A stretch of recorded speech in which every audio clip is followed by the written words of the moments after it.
Yon, narito po tayo ngayon sa Tunog Lokal sa 4EB Brisbane kasama si Christian Chu aka XT on sax. So si XT ay isang musiko mula sa Coronadal City syempre sa Pilipinas, no? At isa siyang multi-instrumentalist at kumakanta din. And so he performs under the name XT on sax and collaborates with other artists. But he also plays saxophone with his band called Matcha. Yan. Saka yung grupo niya ng mga sax players. No? Meron kayong grupong ganun. Yep. Nandito siya ngayon sa Tunog Lokal sa 4EB para mag-share ng kanyang pananaw at gawain sa pagpapalawig ng musikang Filipino. Partikular na sa yung mga ginagawa nila ngayon. Pop songs na nakasulat sa kanilang wikang lokal.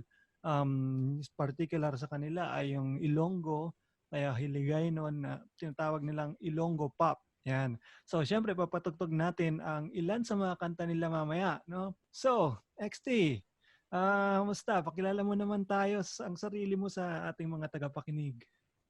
Yeah, so hello everybody. This is XT on sax. I'm based off here in Coronadal City. So my primary language is Ilonggo. So sa ako nga mga kasimanwa nga ara dira sa Australia and everywhere else in the world, hello sa inyo. So I am basically an entrepreneur and I also do music on the side. Paano yun? Stress reliever natin. And actually, I've started playing the saxophone about 8 years ago. But na-stall yung progress ko because of some technical difficulties. And I really just ramped up my saxophone playing about 3 years ago. So, nung pag-start ko ng saxophone a bit seriously, 3 years ago, I met a lot of wonderful people in Manila and the other musicians. And that's also about the time na gumawa kami ng Matcha Band. So, nagpe-play kami dito locally, we do gigs. And then, about last year, nag-join ako sa Philpop. If you're familiar with Philpop. So it's an annual competition nationwide. It's headed by sina group nila Ryan Kayabyab. And what they do, ang ginawa nila ngayon, instead of having it annually, alternate na. So if this year they're gonna do boot camp, the next year magsa-songwriting sila. So last 2019, they did a boot camp nationwide and nakasama ako dun sa Davao group about July 2019. So I think that was the start of my enlightenment dito sa writing songs in our local dialect. And nakakapag-collaborate ako with other musicians in our community. We have a community kasi dito of Ilonggo pop artists. So nagtutulungan kami. I-mention ko lang bro sila Marvin, sina Limuel, sina Butch. Nice. These people are really yeah, because they'll be watching this one. They've been a very important part of making this. So pag gumagawa ko ng song, I'm very flexible. If ito papasukan ng another person who wants to contribute, I'm very open to it. Kaya very thankful din ako sa mga friends ko who contribute because nagiging malusog yung buong kanta because of the nature of how I write songs. Pero ano ba yung usual topics ng mga kanta mo? Siyempre hindi ko naintindihan yung lyrics. It's usually about melancholy or nostalgia. Melancholy. Yung nagagawa kong song na yung pagka I'm not sure if you've heard Hinambalan and Buyan. Yun yung tama niya. Parang Hinambalan is talking about something na you've really believed in, belief system mo, and then na-shatter siya after knowing something na contradictory dun sa pinaniniwalaan mo. So it talks about that. Nagtatrash siya masyado dun sa the kind of world that that her parents built for her. So alam mo yung kasi so yung daughter na yon sa story, she's a bit into that world. So anong nangyari, yung parent niya did something contradictory to what she believed in. Okay. So, galit na galit siya. That's why the entire song, she was actually ranting against her father. Pero yung napakinggan ko sa Matcha ay mga Filipino, no? Yung lyrics. Yes. Hindi siya yung local language nyo. Nga, because I started writing songs in English, Tagalog. I'm more comfortable writing songs in English. And very recently lang talaga yung Ilonggo Pop. It's a very recent movement. Last year lang, and it's very much inspired by Phil Pop. So how did it start? Itong local language nga ang susulatin mo, ganun. Yung very interesting kasi ganito nangyari. Yung vocalist ng band namin, si JP, he was a Phil Pop fellow. I think 2018 or 2017. And alam niya yung experience of being in the boot camp. Tapos itong sound engineer namin, si Marvin, was an Elements fellow. And these guys kept on telling me na why not join the boot camp, try joining the boot camp. And yun nga, pag join ko ng boot camp, I submitted one of the songs I wrote for Matcha. Ang nangyari doon was, so yun na, during boot camp, I was with Bisaya songwriters. So kakaiba sa akin yung experience because what I have been hearing, yung influence ko talaga very foreign.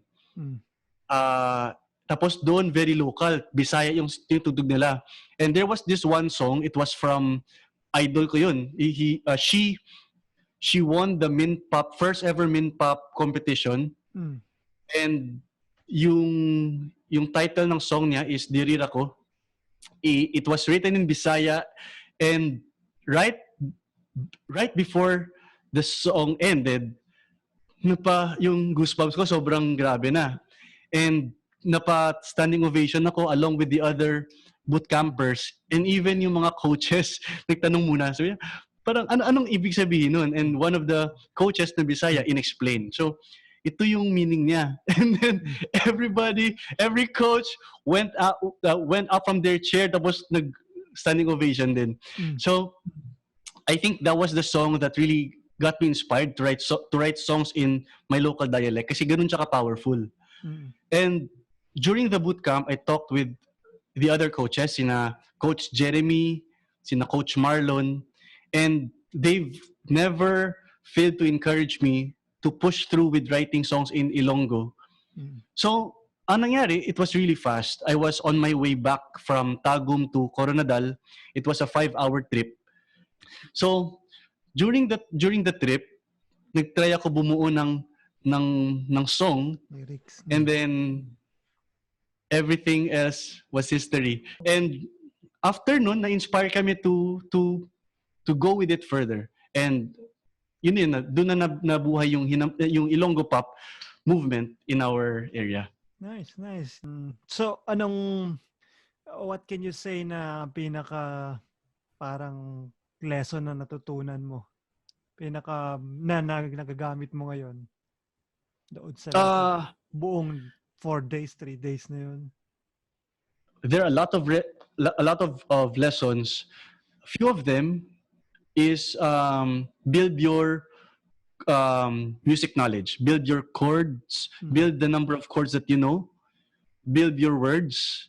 That's one thing I learned, na you just keep on writing because when the right time comes, may kukunin ka. So continuously build your chord knowledge, build the list of vocabulary, yung words mo, yung influences mo on writing songs.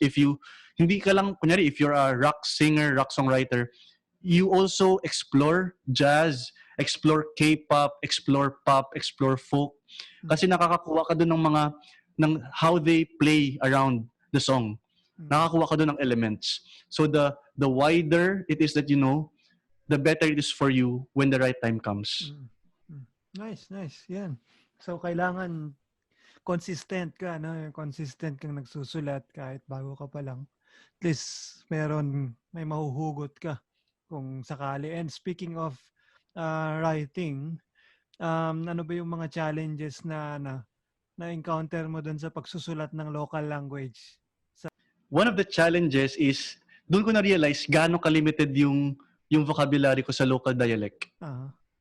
Kasi akala mo, lagi mo siyang ginagamit, pero when you write songs, may ibang words ka na dapat malaman. So, personally, I have an Ilonggo dictionary na sinesearch ko for the right word. And yung hinambalan, nalaman ko yung word na handurawan out of searching the Ilonggo dictionary.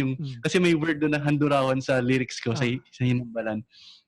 So, it was from that. Pero ako kasi, di ba, I'm an English songwriter. So, ginagawa ko, translate ko from English. Ito yung gusto kong feel. So, ano yung equivalent word nito sa local dialect na hindi baduy pakinggan? So, merong ganun. And for me, I come from that space na we cannot really demand people to hear, to listen to Ilonggo pop songs. But what we can do is we let them know that Ilonggo pop songs exist. And there is a movement that we continuously create music frequently, hindi lang bihira, hindi lang once in a blue moon. But we do it, there's a live movement. And if you are interested to listen to some of our Ilonggo songs, if you're out there, if you're in Australia, in the US, in Qatar, if you're a Filipino and you want to hear these songs, namimiss mo yung country mo, and then nagustuhan mo, and that's already enough for us. So yun yung natutunan ko, na learn ko din from our mentors from Philpop. It's very, very dangerous if you want to create songs for the sake of becoming mainstream. That's a good thing, to become mainstream, but it should not be the ultimate goal. The ultimate goal is to build your community that they will readily accept Ilonggo pop songs being aired in the local radio stations, yung mga kinakanta nila sa birthday parties, pina-perform nila, they don't use other songs, but they use the Ilonggo songs. Only then you will know that you have a local following, and sila mismo yan yung magkakalat ng culture outside.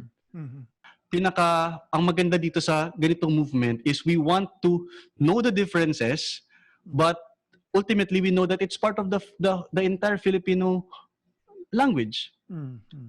It gives you multitude of perspectives. Yeah, nice. Thank you for that. All right, XT, thank you very much. Salamat sa iyong suporta at sa pagpapaunlak ng oras dito sa TunogLokal. Yes, bro. No problem. Yeah, nice meeting you and nice seeing you here. Stay safe dyan sa Pilipinas. Yep. No? Yeah. This is XT on Sax. Amugid niyang TunogLokal. Ang tono sang amon nga banwa.